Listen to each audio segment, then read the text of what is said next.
مولاي صل وسلم دائما أبدا على حبيبك خير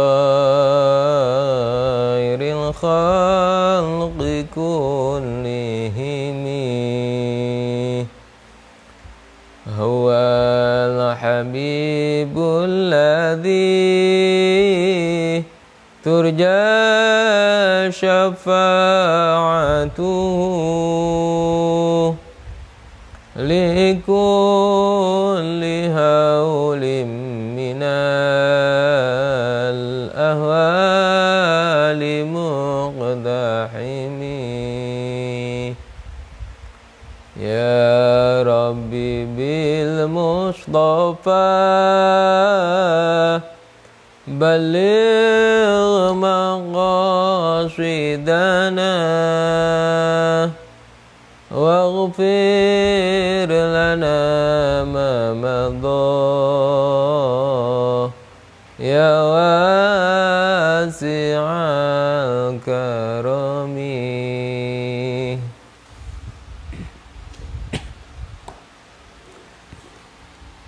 Assalamualaikum warahmatullahi wabarakatuh.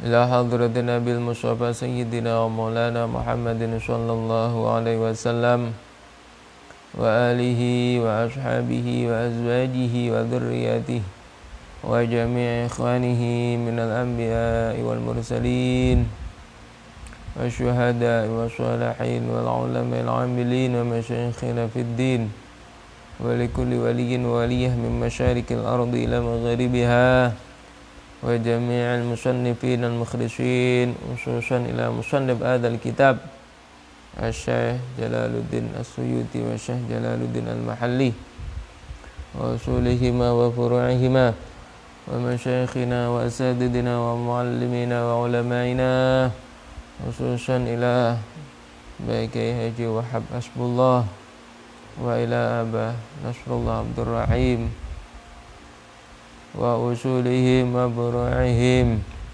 wa ila abaina wa ummahatina wa ajdadina jaddadina anna Allah yu'li darajatihim bil jannah wa yu'idu alaina min barakatihim wa asrarihim wa anwarihim wa ulumihim wa nafahatihim fid dini wad dunya wal akhirah. Sya'u lillahi lahumul Fatihah. A'udzu billahi minasy syaithanir rajim. Bismillahirrahmanirrahim. Alhamdulillahi rabbil alamin arrahmanir rahim maliki yaumiddin.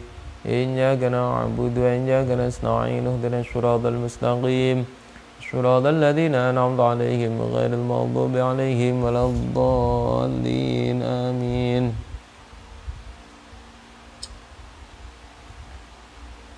Bismillahirrahmanirrahim.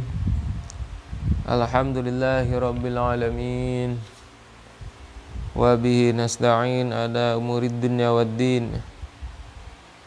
Assalatu wassalamu ala asyrafil anbiya'i wal mursalin sayyidina wa habibina wa syafi'ina wa maulana Muhammadin wa ala alihi wa sahbihi ajma'in.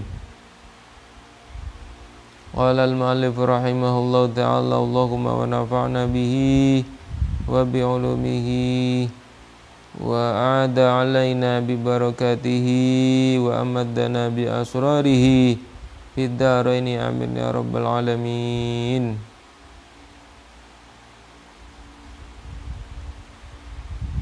Para pemirsa, para pendengar, para santri di mana saja berada, setelah beberapa minggu kita kosong pengajian ini, alhamdulillah mulai dari kemarin kita mulai kembali pengajian online Pondok Pesantren Sabilul Hasanah Dan pada malam hari ini kita meneruskan pengajian atau pembacaan kitab tafsir Jalalain, yaitu pada malam hari ini kita mulai surah Ali Imran ayat 9. Qala Allah Ta'ala fi kitabihil karim, A'udzu billahi minasy syaithanir rajim. Bismillahirrahmanirrahim. Rabbana innaka jami'un nasi liyaumin la raiba fihi innallaha la yukhliful mi'ad. Innal ladzina kafaru lan tughniya anhum amwaluhum wala auladuhum minallahi syai'a wa ulaika hum waqudun nar. Kadabi ali fir'auna walladzina min qablihim kadzabu biayatina fa akhadhahumullahu bidunubihim wallahu syadidul iqab. Qul lilladzina kafaru satughlabuna wa tuhsyaruna ila jahannam wa bisal mihad. Bismillahirrahmanirrahim. Rabbana innaka jami'un nasi liyaumin la raiba fihi. Rabbana, wahai Tuhan kami, innaka sesungguhnya engkau ya Allah itu jami'un nasi, zat yang mengumpulkan manusia, tajma'u, yakni mengumpulkan siapa engkau, hum terhadap annas, liyaumin kepada hari, ai fi yaumin yakni di dalam hari, la raiba, yang tidak ada keraguan-raguan itu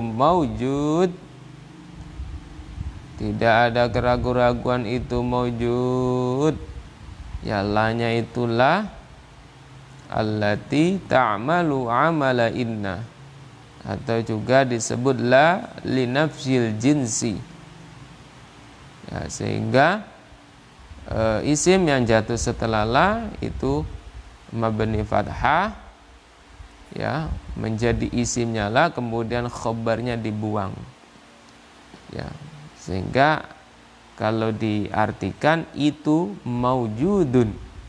Nah, itu maujud itu adalah takdir atau kira-kira dari khobarnya. La raiba, tidak ada keraguan-raguan itu maujud. Syakayani, keraguan itu maujud.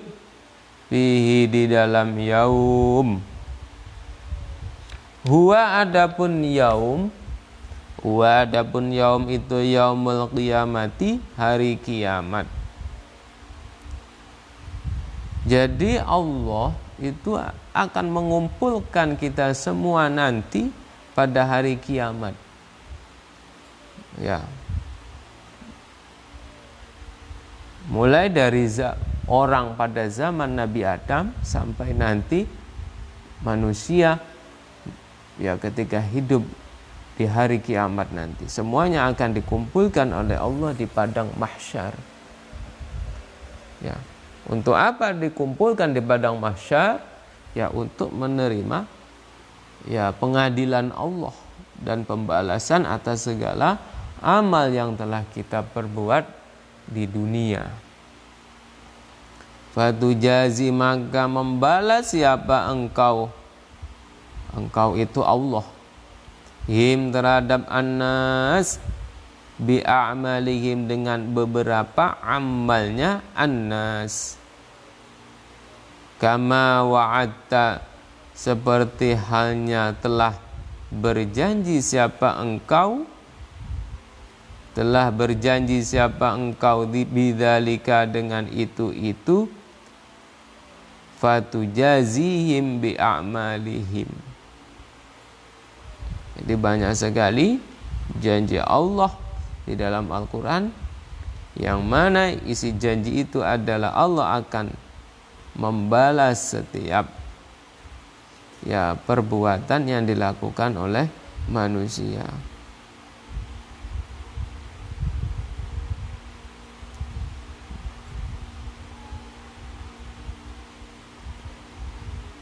Innallaha la yukhliful mi'ad. Innallaha sesungguhnya Allah itu la yukhlifu, tidak menyalahi atau tidak mengingkari siapa Allah al-mi'ada, terhadap janji. Mau'idahu, yani janjinya Allah, bil ba'ti, dengan bangkit dari kubur.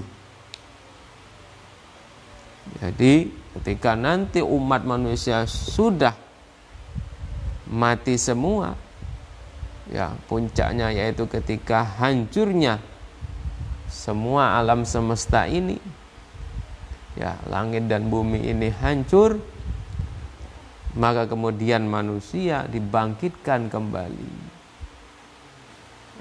Itulah yang dikatakan yaumul ba'ats, hari kebangkitan.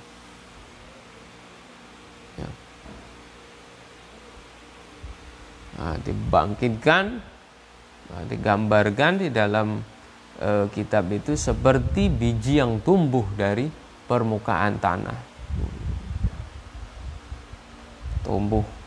Tanaman yang tumbuh dari biji yang ada di tanah itu. Kemudian bangkit itu sesuai dengan amal perbuatannya masing-masing.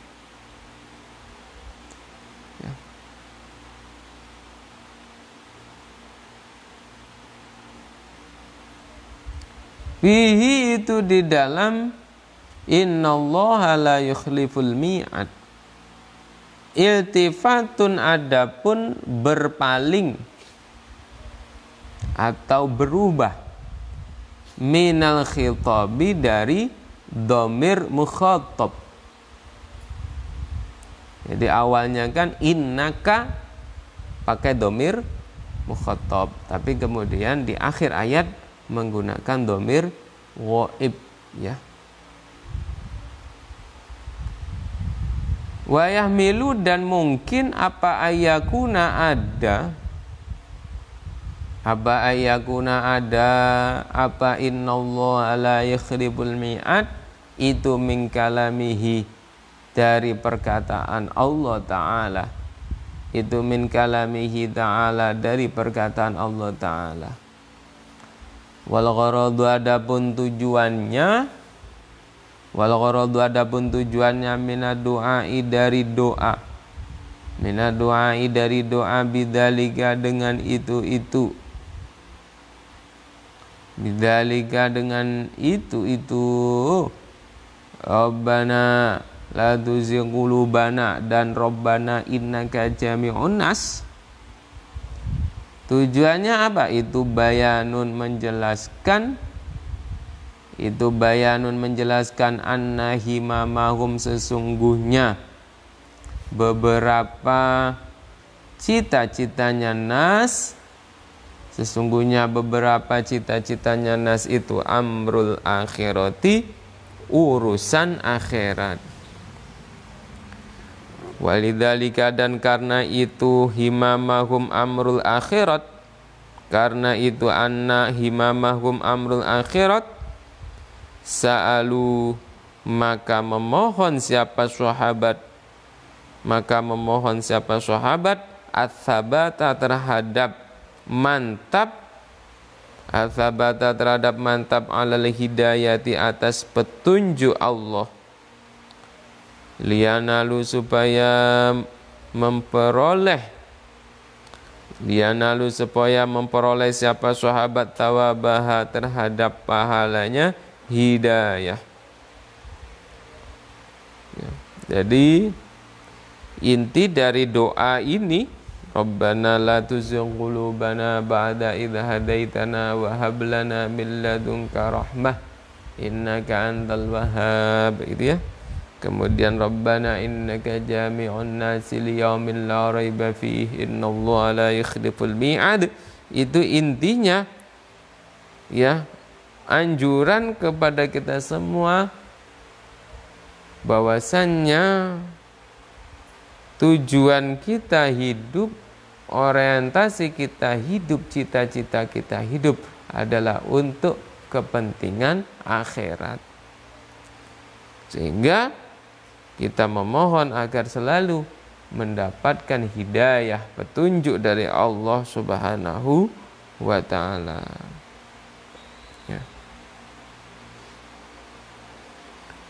Ya, dunia ini hanya sebatas sarana, media atau jembatan kita untuk menuju akhirat. Tuh. Pintu akhirat dimulai dari kematian. Makanya ya, hidup kita di dunia ini yang sementara ini ya, hendaknya selalu ingat akan tujuan kita, yaitu akhirat.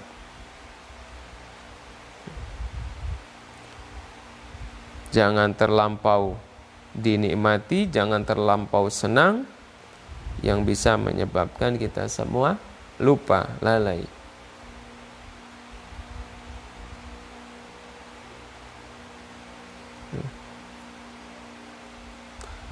Sebagaimana dikatakan firman Allah, wabtaghi fima atakallahu ad-darul akhirah wa la tansa nasibaka minad dunya.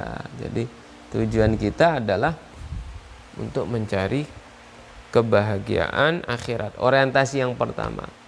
Tetapi bukan berarti dunia tidak penting, ya penting, namun ya hanya sebagai media, hanya sebagai sarana untuk menuju akhirat. Jadi dunia ini mari kita gunakan untuk sarana kita menuju kepada kepentingan ya kehidupan akhirat. Ya. Nah, kalau sudah bisa mengkondisikan seperti itu, nah, insya Allah itulah yang diidam-idamkan oleh seorang muslim mukmin, yaitu hasanah fid dunya dan hasanah fil akhirah.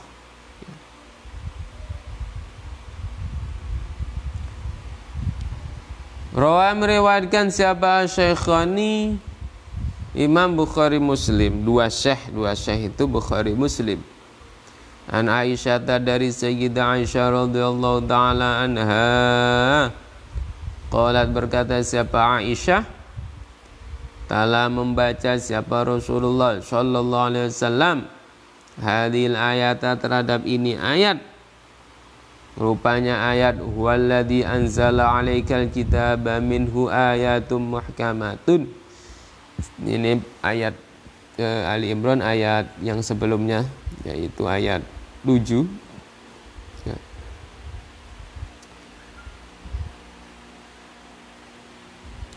Huwa, adapun Allah itu alladzi dzat anzala, yang menurunkan siapa, alladzi alaika, atas engkau itu Muhammad, al-kitabah, terhadap Al-Quran, minhu, al-kitabah, terhadap Al-Quran, minhu, itu dari Alkitab, minhu, itu dari Alkitab, ayatun, adapun beberapa ayat, muhkamatun, yang dikokohkan. Ada yang mengartikan dikokohkan, ada yang mengartikan dijelaskan. Sehingga ayat muhkam itu adalah ayat yang maknanya sudah jelas, ya, tidak melenceng lagi dari kandungan yang dikehendaki. Ya. Jadi penafsirannya sudah jelas, itu muhkam. Rasul membaca ayat ini ila akhiriha, sampai akhirnya ayat. ila akhiriha, sampai akhirnya ayat. Wa qala, dan berkata siapa Rasul. Jadi ketika Rasul membaca ayat ini, Rasul berkomentar. Rasul berkata, fa idza ra'aiti alladzina yattabi'una, fa idza ra'aiti, maka jika melihat siapa engkau, siapa kamu wahai Aisyah, alladzina, terhadap orang-orang, yattabi'una, yang mengikuti, siapa alladzina, mengikuti siapa alladzina, ma, terhadap perkara, tasyabaha, yang samar apa ma, minhu, dari Alkitab, faulaika, maka adapun mereka alladzina, faulaika, maka adapun mereka alladzina itu alladzi, orang, sama, yang menyebut siapa Allahu, Allah. Fahdharu, maka jauhilah, fahdharu, maka jauhilah, hum, terhadap alladzina. Jadi berdasarkan hadis Nabi ini, maka orang-orang yang mengikuti nafsunya sehingga dia menafsirkan ayat mutasyabih dengan kehendak nafsunya, itulah orang-orang yang harus dijauhi ya. Jadi yang selamat itu yang gimana? Ketika ada ayat mutasyabih, maka ya sudah, kita serahkan penafsirannya kepada Allah Subhanahu wa ta'ala, itu yang selamat. Tapi kalau ada yang mereka-reka tafsirnya, bahkan cenderung kepada hawa nafsunya, maka itu tidak selamat ya. Waru, ada meriwayatkan siapa Al-Tabrani, Imam Tabrani, fil Kabiri, di dalam kitab Al-Kabir, an Abi Musa al-Asy'ari, dari Abi Musa al-Asy'ari, sesungguhnya Abi Musa al-Asy'ari itu sami'a, mendengar siapa Abi Musa al-Asy'ari, an-Nabiyya, terhadap Nabi sallallahu alaihi wasallam, yaqulu, halnya berkata siapa Nabi, ma akhafu ala ummati illa thalatha khilalin, ma akhafu, tidak khawatir siapa saya, ala ummati, atas umat saya, illa thalatha khilalin, kecuali terhadap 3 perkara. Jadi 3 perkara yang dikhawatirkan oleh Nabi terjadi kepada umatnya. Wa dzakara, dan menyebut siapa Nabi, min hadari thalath, ayub tahaya, itu dibukakan lahum, kepada ummati, apa, Alkitabu, Al-Quran. Ketika disodorkan Al-Quran, fayakhudhu, maka mengambil, hu, terhadap Alkitab, siapa? Al-mu'minu, orang mu'min, ya bedagi, halnya mencari siapa mu'min, ya bedagi, halnya mencari siapa mu'min, ta'wilahu, terhadap ta'wilnya Alkitab. Ketika disodorkan Al-Quran, mulai dia berusaha untuk mentakwilnya, menafsirkannya ya, sesuai dengan keinginannya.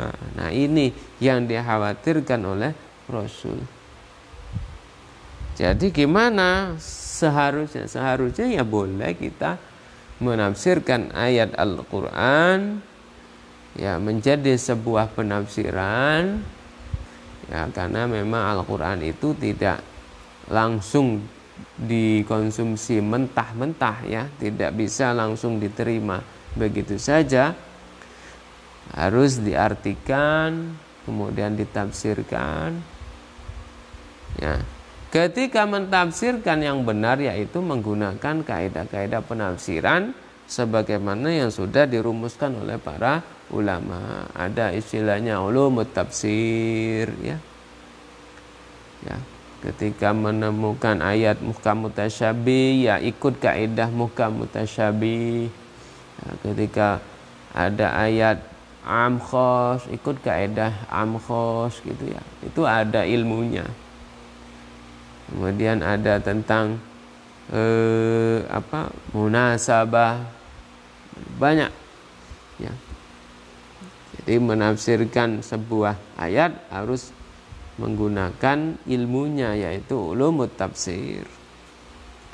Ya, berarti kita juga harus bisa berbahasa Arab, mengetahui tentang bahasa Arab, karena Al-Quran adalah ya bahasa Arab ya. Itu.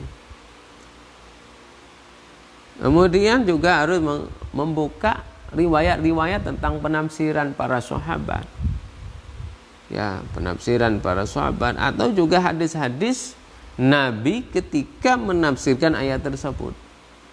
Ya, kalau kita membuka Sahih Bukhari, Muslim itu banyak sekali itu hadis-hadis yang mana Nabi itu menjelaskan tentang sebuah ayat. Ini maksud ayatnya ini maksud ayatnya ini. Nah itu. Makanya tafsir itu ada tafsir birriwayat. Ya, itulah yang lebih cenderung selamat ya. Karena dia berdasarkan hadis Nabi, riwayat Nabi, kemudian berdasarkan qaulus sahabat ya. Jadi tidak ngawur ya ketika menafsirkan Al-Qur'an. Intinya menafsirkan Al-Qur'an tidak bisa sembarangan, harus menggunakan ilmunya, perangkat ilmunya.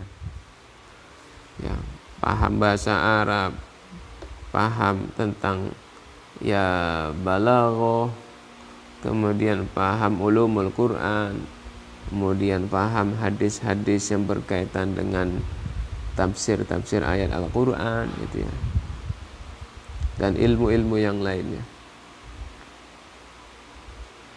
Walaisa ya'lamu ta'wilahu illallah. Walaisa, dan tidak ada itu ya'lamu mengetahui ta'wilahu terhadap ta'wilnya Alkitab, siapa illallahu kecuali Allah. Yang hanya mengetahui ta'wilnya ayat mutasyabih itu hanyalah Allah.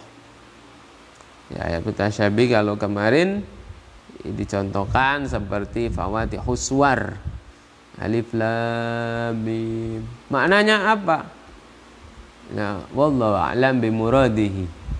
Allah yang lebih tahu tentang artinya. Ya, kita sudah pasrah saja. Warasikhuna, adapun orang-orang yang meresap ilmunya, adapun orang-orang yang mendalam ilmunya, fil ilmi, di dalam ilmunya, itu yaquluna, berkata siapa rasikhun, berkata amanna bihi, amanna beriman siapa kami, bihi dengan Alkitab, Alkitab atau Al-Quran, kulun adapun semua atau setiap dari mutasyabih itu min 'indi rabbina, dari sisi Tuhan kami. Wa ma yadzakaru dan tidak mengambil pelajaran pengingat nasihat siapa illa ulul albab, siapa illa ulul albab, kecuali beberapa orang yang memiliki akal, kecuali beberapa orang yang memiliki akal. Al-haditsah, teruskanlah terhadap hadis. Jadi hadis ini panjang rupanya, tapi ini hanya dipotong saja. Jadi kalau membaca hadis belum selesai, ya ditambahi dengan al-hadis. Tapi kalau hadis sudah selesai, gak perlu lagi ditambahin hadis. Ya. Al-ayah sama seperti al-ayah. Al-ayah itu dibutuhkan ketika membaca ayat hanya sepotong, tidak sampai ujung ayatnya, baru ditambahi al-ayah. Ya. Contohnya misalnya qala Allah ta'ala fi kitabihil karim, La in syakartum la azidannakum al-ayah. Nah, itu pas, benar. Tapi kalau ayatnya sudah selesai nggak perlu lagi ditambahi al-ayah. Tuh, karena maknanya mengapa kok al-hadis, al-ayah itu adalah bentuk dari sebuah perintah, anjuran kita untuk meneruskan sendiri ayat tersebut sampai selesai atau hadis tersebut sampai selesai. Nah, tapi kita banyak salah kaprah. Kita baca hadis al-hadis, kita baca ayat Al-Quran al-ayah gitu ya. Padahal tidak semuanya ditambahi seperti itu. Innamal a'malu binniyat al-hadis. Nah, ya, karena itu hadisnya sepotong. Ya. Karena panjang itu hadisnya. Tuh. Jadi boleh itu ditambahi dengan al-hadis. Ya. Berarti menunjukkan hadis itu belum selesai. Innal ladzina kafaru lan tughniya ankum amwaluhum. Innal ladzina, sesungguhnya orang-orang kafaru yang kufur, yang kafir, siapa alladzina? Itu lan tughniya. Itu lan tughniya tidak akan bisa menolak. Tidak akan bisa menolak, tadfa'ayani, tidak bisa menolak, anhum dari alladzina, apa amwaluhum, beberapa hartanya alladzina, wala auladuhum, dan tidak beberapa anaknya alladzina, minallahi, dari Allah, ay azabihi, yakni dari siksanya Allah, syai'an, terhadap sesuatu pun. Jadi segala yang dimiliki oleh orang-orang yang kafir, ya, orang-orang yang mendapatkan balasan berupa siksa dari Allah, sedikit pun tidak akan bisa menolak balasan itu. Ya, mau pakai apa menolak? Pakai uangnya, ya, akan bisa.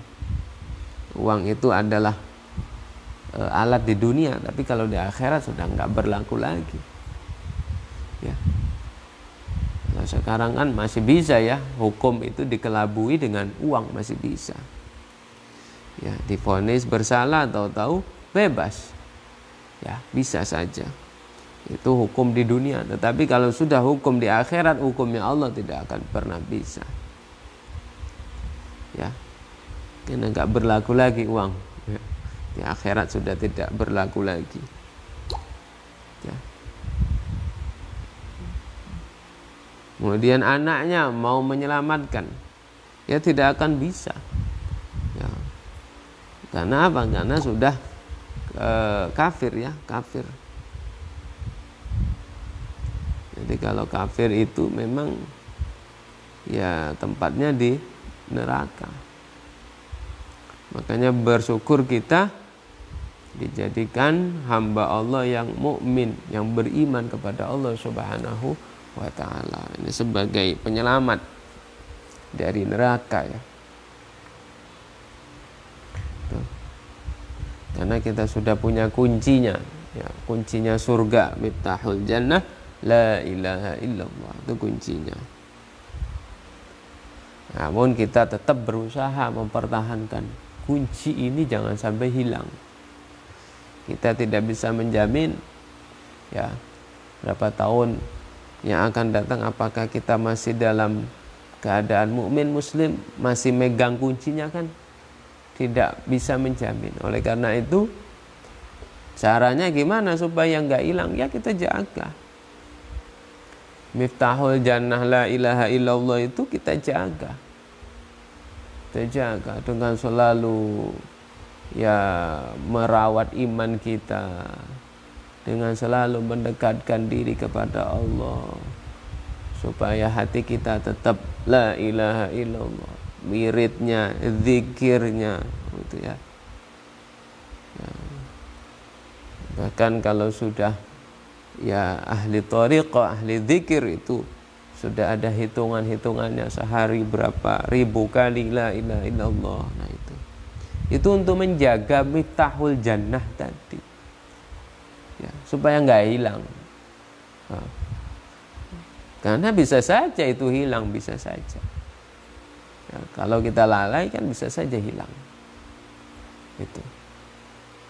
Karena nggak ada jaminan ya kita aman sampai akhir hayat, itu nggak ada jaminan. Ya. Makanya kita berusaha supaya aman itu gimana? Ya dijaga.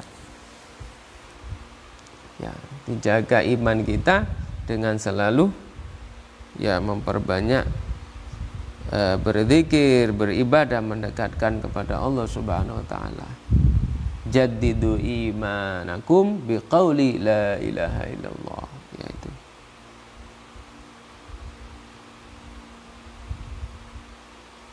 Jadi orang kafir tidak ada yang bisa menyelamatkannya. Hartanya enggak ada.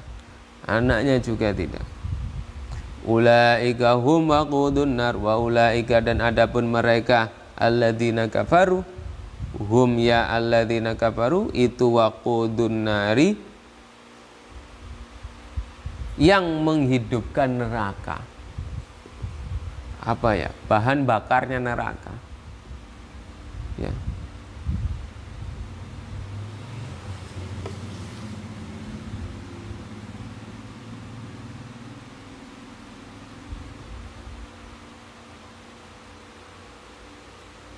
Bifathil wawi, dengan difathahnya waw. Ma, yaitu sesuatu tuqadu yang dihidupkan, apa nar, bihi dengan ma.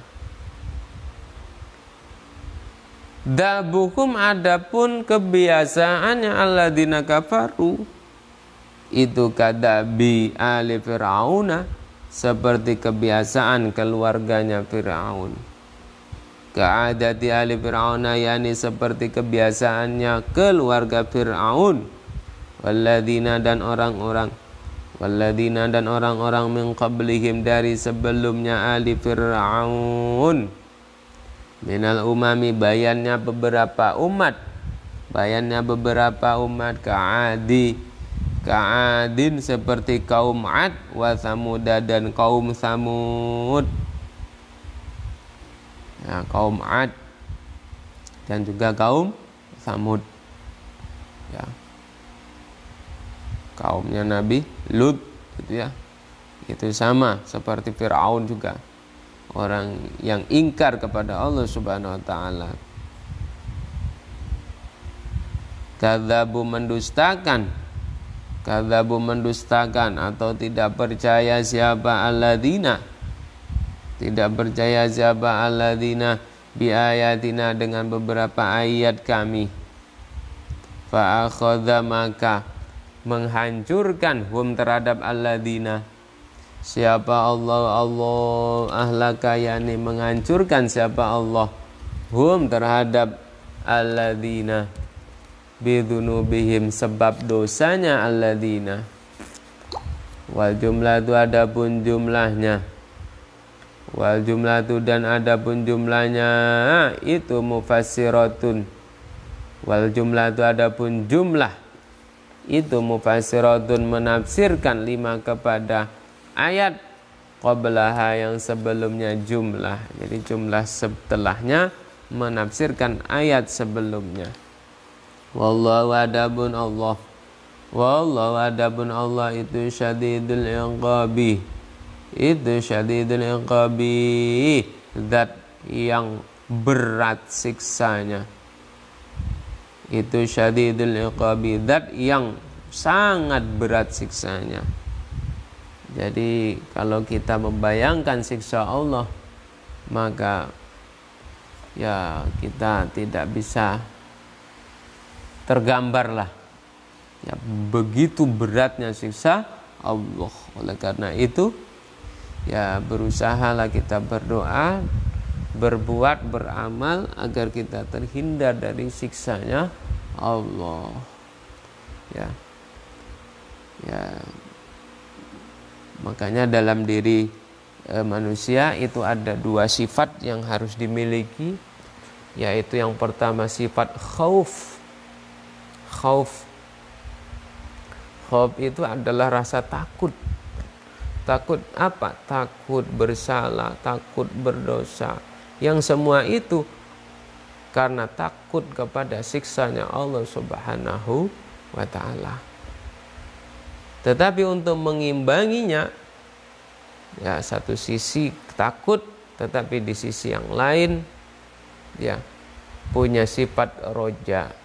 Jadi khauf dan roja maka harus ada dalam diri manusia. Apa itu roja? Roja itu adalah mengharap ampunan Allah, mengharap rahmat Allah. Ya, ketika kondisi kita beramal, ya kondisi kita berbuat baik, maka kita harus khauf, takut.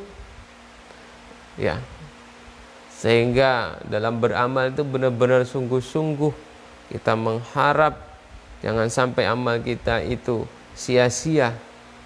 Ya, kita berdoa kepada Allah semoga amalnya diterima, semoga amalnya tidak menjadikan dia jerumus ke api neraka, tidak. Ya.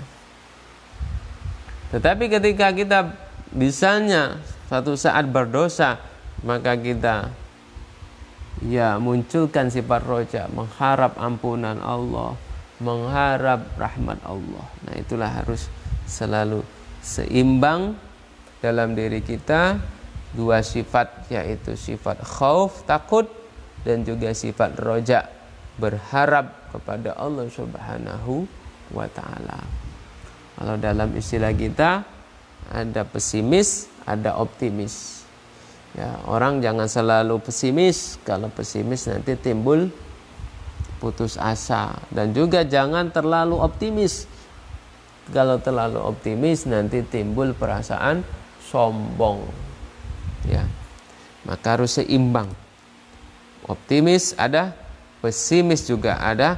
Nah, tinggal kita meletakkannya di mana sesuai dengan kondisi dan porsinya masing-masing. Itu saja mungkin yang bisa saya sampaikan. Wallahu a'lam bishawab. Bismillahirrahmanirrahim. Allahumma inni astaudi'uka ma 'allamtanihi waraduduhu ilayya inda hajati ilaihi wa la tansanihi ya rabbal alamin. Rabbi fa'anfa'na bibarakatihim wahdina al-husna biqurmatihim wa amitna fi tariqatihim wa mu'afati minal fitani wa mu'afati minal fitani. Terima kasih. Akhirul kalam, wallahul muwaffiq ila aqwamit thariq. Assalamualaikum warahmatullahi wabarakatuh.